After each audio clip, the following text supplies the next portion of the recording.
अपने अगले मिशन के लिए मैं दार्जिलिंग पहुंच चुका, जहाँ पर चाय के बड़े बड़े बागबान हुआ करते थे। पेड़ों की झुरमुट से मैंने बादलों को उड़ते हुए देखा। ये आम बादल न थे और मेरे नथुनों में कसूरी मेथी की महक समा गई। तभी मेरे अंडरकवर साथी जियान का फोन आया और उसने बोला मैं यहाँ झाड़ा फिरने आया और यहाँ चाय का अवैध कारोबार चल रहा। मैंने बोला तुम शिजुका को संभालो, मैं यहाँ देखता। मैंने देखा कि लौंडे लपाड़ों का एक ग्रुप घास में तेल चट्टे की तरह रेंग रहा। पल भर में लोग गायब हो गए, झाड़ियों के पीछे जाकर खाद बनाने लगे। तुरंत मैं लड़के के घर वालों के पास पहुंचा, उनको समझाया कि तुम्हारा लड़का बिगड़ चुका है, अच्छा लड़का देख के जल्दी से उसकी शादी करवाओ। उनके पास से मेथी मिली हुई चाय बरामद हुई, जिससे मेरी खुशी का ठिकाना न रहा। चाय मैंने डिपार्टमेंट के हवाले कर दी तो खुद 3 मुट्ठी मेथी फाक कर मैं वहीं लेटे लेटे ब्रह्मांड की सैर करने लगा। आलू की सब्जी के साथ कच्चा नूडल्स डालकर ये आलू मिमी नाम की कोई डिश बनाते थे। जब मैंने रोटी मांगी तो उन्होंने बोला भाग जाओ यहाँ से। होली के टाइम पे गुजिया सबको अच्छी लगता है और होली का टाइम नहीं था, इसलिए मैंने मोमो खाकर अपना पेट। मैं चौंक गया क्योंकि एक ट्रेन काफी देर से हमारा पीछा कर रही। रेलवे ट्रैक से अपनी गाड़ी जब सड़क पे उतारी तब कहीं जाकर उस ट्रेन ने हमारा पीछा छोड़ा। बनारस वाली भौजाई ने बोला था कि घर आना तो बच्चों के लिए कुछ लेके जाना। कपड़ा धोने वाला साबुन खरीद लिया कि बच्चों से स्कूल छुड़वा के उनको काम पे लगवा सकूं। मेरा दिल जार जार रोने लगा जब मैंने देखा कि गन्नों को नंगा करके उनका जूस निकाला जाता। हर साल न जाने कितने गन्ने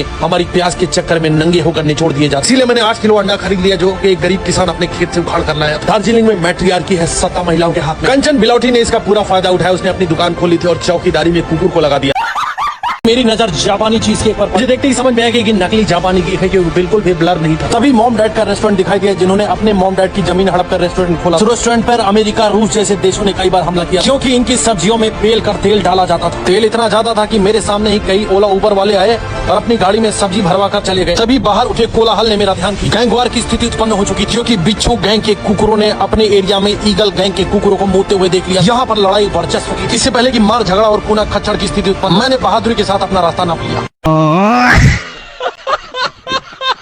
जिसकी वजह से कभी कभी चलते हुए गेंद जमीन में घिसक जाती। तभी चुर्र पुर्र धुई की आवाज करते हुए एक ट्रेन हमारे सामने आके खड़ी हो गई। इसका आकार देखकर समझ में आ गया कि ये ट्रेन बॉम्बों के लिए चलाई गई। इस ट्रेन का धड़ गायब था। ट्रेन की धड़ कटी लाश देखकर मैं समझ गया कि कोई सीरियल किलर यहाँ जन्म ले चुका है, जो ट्रेनों का धड़ काट रहा। मुझे इस किलर का पता कर, जिसके डर से ट्रेनें हगमोला खाकर दिन रात गैस छोड़ा करती थी। अगले सीक्रेट मिशन के लिए मैं दार्जिलिंग नामक एक छोटे महाद्वीप पर पहुंचा। भारत के सभी शहर जहां जेंडर न्यूट्रल है, वहीं दार्जिलिंग एक पुल्लिंग। इस सिटी का प्रोनाउंस है ही, हिम, हु, हुइश। रेलवे स्टेशन पर पहुंचने के बाद मैंने देखा कि भू माफिया ने डब्बे पर भी अपना कब्जा कर रखा। इसने रेलगाड़ी को मालगाड़ी बना और मोमोज और मेयोनीज की कालाबाजारी चल रही थी। इस तरह की गैर कानूनी चीजों के मैं हमेशा खिलाफ रहा और डब्बे के अंदर पकौड़े की महक ने मुझे अधीर कर दिया और मेरे कदम बरबसी खींचे चले आए। 18 पकौड़े फेलने के बाद मैंने बोला कि दुकान तुरंत यहाँ से हटा लो, गैर कानूनी। अकाउंट खुलवाने जब मैं बैंकॉक और बड़ौदा पहुंचा, वहाँ पर भी मैनेजर को बाहर करके मैकेनिक लोग ने अपना कब्जा कर लिया। लड़कियों ने भी यहाँ अलग तबाही मचा रखी थी। किसी लड़की ने स्कूटी दुकान में घुसेड़ दी थी और स्कूटी छोड़कर खुद फरार थी। इस घटना के बाद दुकानदारों ने हड़ताल किया और माल रोड पर लड़कियों से स्कूटी चलवाना बंद करवाया। लड़कियों ने भी अलग आंदोलन किया और ट्रक का लाइसेंस लेने के लिए माल रोड पर घूमने लगे। लोग नए हो तो सब्सक्राइब करो, वो जो लाल वाला बटन है उसके साथ स्कैम करो या फिर महफिल जमाओ,